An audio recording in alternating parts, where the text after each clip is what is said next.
मस्त झाली, एकदम छान आणि आरोग्यासाठी पण छान आहे. तुम्ही पण करा. आपल्या शरीरातलं पूर्ण असं फिल्टरिंग करण्यासाठी ही मदत करते भाजी. आत्या, काल मामाने बाजारातून ही मुळे आणले, याची छान अशी भाजी करून देता का मला तुम्ही? लय भारी लागते बरं का मुळ्याची भाजी. मी तुम्हाला पण ह्याची भाजी करून दाखवते बरं का. खायला पण एकदम लय मस्त लागते.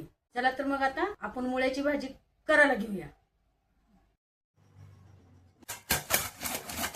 मुळा किसून घेतलाय, पाणी ओतते. पाणी ओतून 2-4 पाण्यानं मुळा धुवून घेते.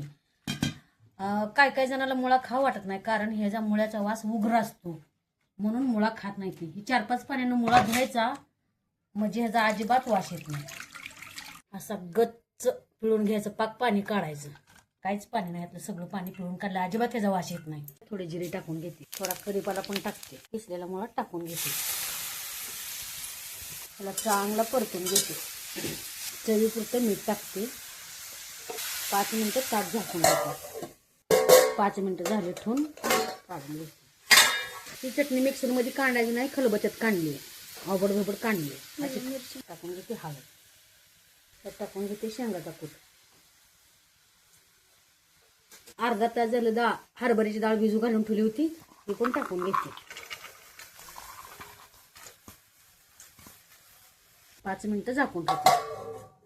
त्यात थोडी कोथिंबीर चिरलेली टाकून घेते. एकदम मस्त झाली. अशी भाजी कधीच तुम्ही खाल्ली नसल. करून बघा आणि एकदा खाऊन बघा. इतकी छान आहे ना.